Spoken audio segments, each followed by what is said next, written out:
Y saliendo él para ir su camino, vino uno corriendo, e hincando la rodilla delante de él, le preguntó, Maestro bueno, ¿qué haré para poseer la vida eterna? El joven que hizo esta pregunta era uno de los gobernantes. Tenía grandes posesiones y ocupaba un cargo de responsabilidad. Había visto el amor que Cristo manifestara hacia los niños que le trajeran, cuán tiernamente los recibiera y alzara en sus brazos, y su corazón ardía de amor por el Salvador. Sentía deseo de ser su discípulo. Se había conmovido tan profundamente que mientras Cristo iba por su camino, corrió tras él y arrodillándose a sus pies, le hizo con sinceridad y fervor esa pregunta de suma importancia para su alma y la de todo ser humano. Maestro bueno, ¿qué haré para poseer la vida eterna? ¿Por qué me llamas bueno? Dijo Cristo, ninguno es bueno sino uno, es a saber, Dios. Jesús deseaba probar la sinceridad del joven, y conseguir que expresara la manera en que lo consideraba bueno. ¿Se daba cuenta de que aquel a quien hablaba era el Hijo de Dios? En respuesta a su pregunta, Jesús le dijo que la obediencia a los mandamientos de Dios era necesaria si quería obtener la vida eterna, y citó varios de los mandamientos que muestran el deber del hombre para con sus semejantes. La respuesta del príncipe fue positiva, todo esto guardé desde mi juventud, ¿qué más me falta? Cristo miró al rostro del joven como si leyera su vida y escudriñara su carácter. Le amaba y anhelaba darle la paz, la gracia y el gozo que cambiarían materialmente su carácter. Una cosa te falta, le dijo, ve, vende todo lo que tienes, y da a los pobres, y tendrás tesoro en el cielo, y ven, sígueme, tomando tu cruz. Cristo se sentía atraído a este joven. Sabía que era sincero en su aserto, todo esto guardé desde mi juventud. Jesús vio en este príncipe precisamente la persona cuya ayuda necesitaba si el joven quería llegar a ser colaborador con él en la obra de la salvación. Con tal que quisiera ponerse bajo la dirección de Cristo, sería un poder para el bien. En un grado notable, el príncipe podría haber representado a Cristo, porque poseía cualidades que, si se unía con el Salvador, le habilitarían para llegar a ser una fuerza divina entre los hombres. Cristo, leyendo su carácter, le amó. El amor hacia Cristo estaba despertándose en el corazón del príncipe, porque el amor engendra amor. Jesús anhelaba verle colaborar con él. Anhelaba desarrollar la excelencia de su carácter y santificarle para uso del Maestro. Si el príncipe se hubiese entregado a Cristo, habría crecido en la atmósfera de su presencia. Si hubiese hecho esa elección, cuán diferente hubiera sido su futuro. Una cosa te falta, dijo Jesús. Si quieres ser perfecto, anda, vende lo que tienes, y dalo a los pobres, y tendrás tesoro en el cielo, y ven, sígueme.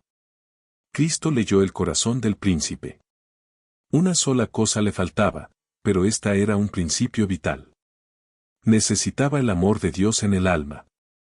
Esta sola falta, si no era suplida, le resultaría fatal, corrompería toda su naturaleza. Tolerándola, el egoísmo se fortalecería. A fin de que pudiese recibir el amor de Dios, debía renunciar a su supremo amor a sí mismo. Cristo dio a este hombre una prueba. Le invitó a elegir entre el tesoro celestial y la grandeza mundanal. El tesoro celestial le era asegurado si quería seguir a Cristo. Pero debía renunciar al yo, debía confiar su voluntad al dominio de Cristo. La santidad misma de Dios le fue ofrecida al joven príncipe. Tuvo el privilegio de llegar a ser hijo de Dios y coheredero con Cristo del tesoro celestial. Pero debía tomar la cruz y seguir al Salvador con verdadera abnegación. Las palabras de Cristo fueron en verdad para el príncipe la invitación, escogeos hoy a quien sirváis. Le fue dejada a él la decisión. Jesús anhelaba que se convirtiera. Le había mostrado la llaga de su carácter, y con profundo interés vigilaba el resultado mientras el joven pesaba la cuestión.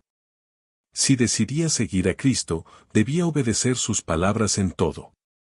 Debía apartarse de sus proyectos ambiciosos. Con qué anhelo ferviente, con qué ansia del alma, miró el Salvador al joven, esperando que se diese a la invitación del Espíritu de Dios. Cristo presentó las únicas condiciones que pondrían al príncipe donde desarrollaría un carácter cristiano. Sus palabras eran palabras de sabiduría, aunque parecían severas y exigentes. En su aceptación y obediencia estaba la única esperanza de salvación del príncipe. Su posición exaltada y sus bienes ejercían sobre su carácter una sutil influencia para el mal. Si los prefiriese, suplantarían a Dios en sus afectos. El guardar poco o mucho sin entregarlo a Dios sería retener aquello que reduciría su fuerza moral y eficiencia, porque si se aprecian las cosas de este mundo, por inciertas e indignas que sean, llegan a absorberlo todo. El príncipe discernió prestamente todo lo que entrañaban las palabras de Cristo, y se entristeció. Si hubiese comprendido el valor del don ofrecido, se habría alistado prestamente como uno de los discípulos de Cristo. Era miembro del honorable concilio de los judíos, y Satanás le estaba tentando con lisonjeras perspectivas de lo futuro. Quería el tesoro celestial, pero también quería las ventajas temporales que sus riquezas le proporcionarían. Lamentaba que existiesen tales condiciones, deseaba la vida eterna, pero no estaba dispuesto a hacer el sacrificio necesario.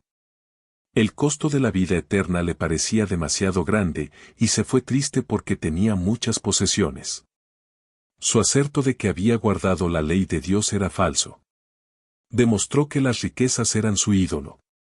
No podía guardar los mandamientos de Dios mientras el mundo ocupaba el primer lugar en sus afectos. Amaba los dones de Dios más que al dador. Cristo había ofrecido su comunión al joven. Sígueme, le dijo. El Salvador no significaba tanto para él como sus bienes o su propia fama entre los hombres. Renunciar al visible tesoro terrenal por el invisible y celestial era un riesgo demasiado grande. Rechazó el ofrecimiento de la vida eterna y se fue, y desde entonces el mundo había de recibir su culto.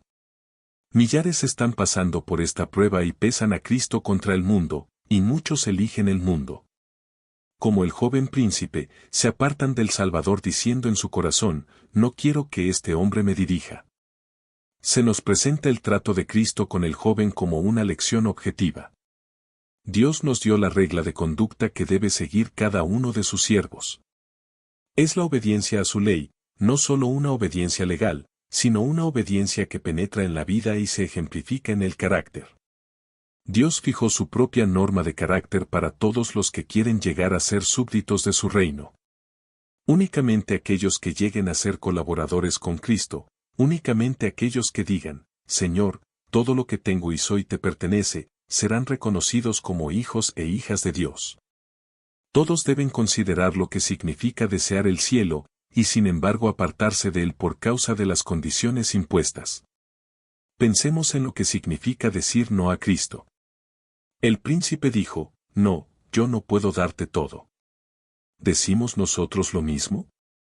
El Salvador ofrece compartir con nosotros la obra que Dios nos ha dado. Nos ofrece emplear los recursos que Dios nos ha dado, para llevar a cabo su obra en el mundo.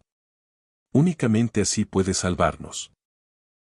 Los bienes del príncipe le habían sido confiados para que se demostrase fiel mayordomo, tenía que administrar estos bienes para beneficio de los menesterosos. También ahora confía Dios recursos a los hombres, así como talentos y oportunidades, a fin de que sean sus agentes para ayudar a los pobres y dolientes. El que emplea como Dios quiere los bienes que le han sido confiados llega a ser colaborador con el Salvador. Gana almas para Cristo, porque es representante de su carácter. A los que, como el joven príncipe, ocupan altos puestos de confianza y tienen grandes posesiones, puede parecer un sacrificio demasiado grande el renunciar a todo a fin de seguir a Cristo. Pero esta es la regla de conducta para todos los que quieran llegar a ser sus discípulos. No puede aceptarse algo que sea menos que la obediencia. La entrega del yo es la substancia de las enseñanzas de Cristo.